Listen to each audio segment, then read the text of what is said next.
मराठी में एक बहुत मशहूर लाइन है जो आज हर मराठी भाषी महाराष्ट्र में हुए बीएमसी चुनाव के बाद कह रहा है, राजकारणात दुश्मनी ही काल्यांची खेली असते। यानी राजनीति में बदलाव हमेशा बना रहता है। सियासत हुक्मरानों को कहां लेकर चली जा सकती है आपको पता भी नहीं चल पाएगा। ऐसा मैं इसलिए कह रहा हूं क्योंकि महाराष्ट्र में बीते दिन क्या सत्ता पक्ष क्या विपक्ष, कौन दुश्मन कौन दोस्त, क्योंकि यहां तो सब गोलमाल है। एआईएमआईएम का कहीं किसी वार्ड में बीजेपी से गठबंधन हो रहा है, तो कहीं राज ठाकरे वाली एमएनएस शिंदे वाली शिवसेना के साथ आती दिख रही है। कहीं कहीं तो ऐसे समीकरण बने कि जैसे मानिए कोई राजनीतिक विचारधारा या फिर जो पॉलिटिकल आइडियोलॉजी की हम बात करते हैं वो है ही नहीं। लेकिन ये जो सियासत की नई गणित या यूं कह लीजिए बीएमसी के इलेक्शन के बाद जो एक पॉलिटिकल इक्वेशन बनता दिख रहा है, वो आने वाले दिनों में महाराष्ट्र की सियासत के लिए बहुत बड़ा गेम चेंजर साबित हो सकता है और इसके आसार दूर तक जाएंगे। महाराष्ट्र की नगर निगम राजनीति इन दिनों काफी गर्म है। कल्याण, डोंबिवली और मुंबई के बीएमसी चुनावों ने दिखा दिया कि पुराने दुश्मन भी सत्ता के लिए हाथ मिला सकते हैं और वही हमारे लिए आज राजनीतिक विश्लेषण का सबसे बड़ा मसला है। सबसे पहले बात करते हैं कल्याण डोंबिवली नगर निगम, जिसे हम केडीएमसी कहते हैं। यहाँ 122 सीटों वाले निगम में बहुमत के लिए 62 सीटें चाहिए थी। शिंदे गुट की शिवसेना ने जीती 53 सीटें, राज ठाकरे की मनसे को मिली 5 सीटें, उद्धव गुट की शिवसेना के खाते में आई 11 सीटें और बीजेपी ने 50 सीटें जीतकर अच्छा प्रदर्शन किया है। लेकिन राजनीति में कुछ भी निश्चित नहीं होता। पुराने दुश्मन यानी शिंदे गुट और राज ठाकरे की मनसे ने सत्ता के लिए गठबंधन कर लिया। इस गठबंधन की संख्या अब 58 है और अगर उद्धव गुट के 4 पार्षद इसमें शामिल हो जाते हैं तो बहुमत 62 तक पहुंच जाएगा। मतलब बीजेपी के लिए सत्ता की राह थोड़ी कठिन होती दिख रही है। आइए अब बात करते हैं मुंबई के बीएमसी की।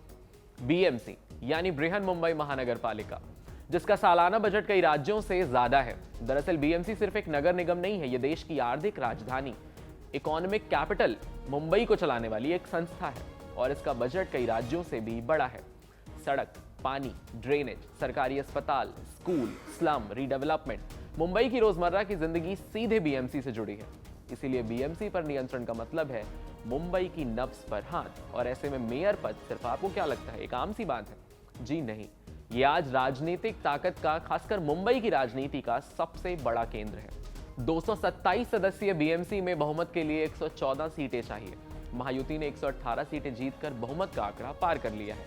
बावजूद इसके मेयर पद को लेकर सहमति नहीं बन पा रही है और एक नया मोड़ तब आया जब शिंदे गुट ने कथित तौर पर खरीद फरोख्त की आशंका चलते 29 नवनिर्वाचित शिवसेना पार्षदों को 5 स्टार होटल में ठहरा दिया है। ये कदम दिखाता है कि महायुति के अंदर भी मतभेद है और सत्ता के लिए रणनीति कितनी अहम है।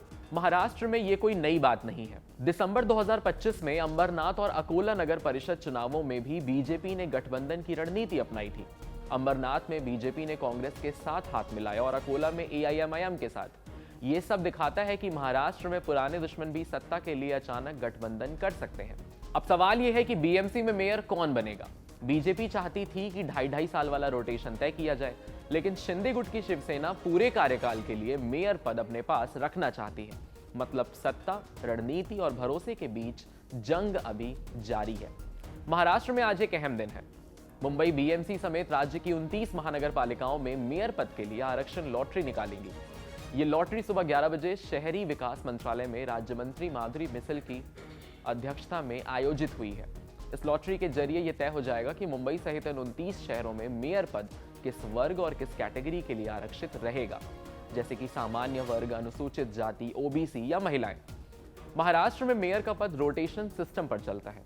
इसका मतलब ये है कि पिछली बार जिस वर्ग का मेयर रहा होगा वो इस बार लॉटरी में शामिल नहीं होगा।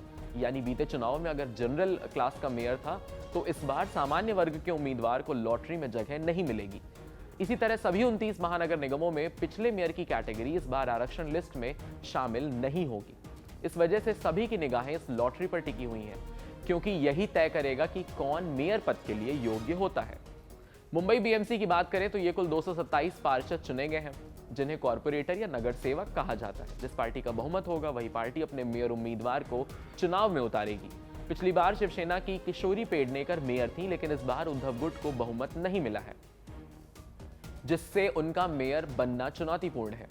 लॉटरी प्रक्रिया पूरी होने के बाद 28 जनवरी को मेयर और उपमेयर का चुनाव किया जाएगा, जिसमें न्यूली इलेक्टेड जो काउंसलर्स हैं उनकी विशेष बैठक बुलाई जाएगी, जिसमें सभी न्यूली इलेक्टेड काउंसलर्स को मतदान के लिए कहा जाएगा और जिसे सबसे ज्यादा वोट मिलेगा वही बनेगा मेयर। हालांकि जरूरी नहीं कि सबसे ज्यादा पार्षद वाली पार्टी का उम्मीदवार ही जीत पाए, लेकिन वो ऐतिहासिक अनुभव बताते हैं कि बहुमत या मजबूत गठबंधन वाली पार्टी का उम्मीदवार आमतौर पर मेयर बनता है। इस बार संभावना है कि बीजेपी पहली बार मुंबई में अपने मेयर को काबिज कर सकती है। फिलहाल जो पॉलिटिकल इमेज में बड़ा बदलाव होता दिख रहा है। राज्य की दूसरी महानगर पालिकाओं की स्थिति भी कुछ इसी तरह बनी हुई है। जहां बहुमत स्पष्ट नहीं है, वहां छोटे दलों और पार्टियों के गठबंधन से मेयर पद तय होगा। उदाहरण के लिए कल्याण, डोंबिवली और अंबरनाथ में पिछली बार गठबंधन की राजनीति ने अहम भूमिका निभाई थी। महाराष्ट्र की नगरपालिका राजनीति में अब गठबंधन और सीटों की संख्या ही सत्ता का असली खेल तय करती है। बीएमसी और केडीएमसी की ये घटनाएं साफ करती हैं कि महाराष्ट्र की नगरपालिका राजनीति हमेशा अप्रत्याशित और नाटकीय रही है। शिंदे राज ठाकरे गठबंधन और महायुति गुट के फैसले आने वाले समय में नगर निगमों के समीकरण बदल सकते हैं। सत्ता पाने की रणनीति बन चुका है। सीटें और गठबंधन ही यहाँ की राजनीति का असली खेल है। फिलहाल इन उदाहरणों से साफ है कि महाराष्ट्र की नगरपालिकाओं में राजनीति में रंग बदलना और गठबंधन अचानक बनना आम बात हो गई है। पुराने दुश्मन भी सत्ता के लिए एक दूसरे के साथ खड़े हो रहे हैं। आपको क्या लगता है, शिंदे राज ठाकरे गठबंधन बीएमसी में मेयर पद जीत पाएगा या बीजेपी अपने रोटेशन के हक में रहेगी? सवाल का जवाब दीजिए हमारे कमेंट सेक्शन में। ऐसी अमेजिंग एक्सप्लेनर्स देखने के लिए कड़क के यूट्यूब चैनल को सब्सक्राइब करिए, फॉलो करिए हमें इंस्टाग्राम पर और देखते रहिए कड़क। यहाँ ताजा खबर के साथ हर दिन की शुरुआत कड़क है। आमने सामने बैठ रखते हैं बात पूरे दम से, आराम से चर्चा होती है बेधड़क। यहाँ किस्से कहानियों में बोल सरल और अंदाज बेहद कड़क मिलता है। जीने में एक तेवर है जो आता है सही ज्ञान, जानकारी और उससे कमाई कड़क नोट से।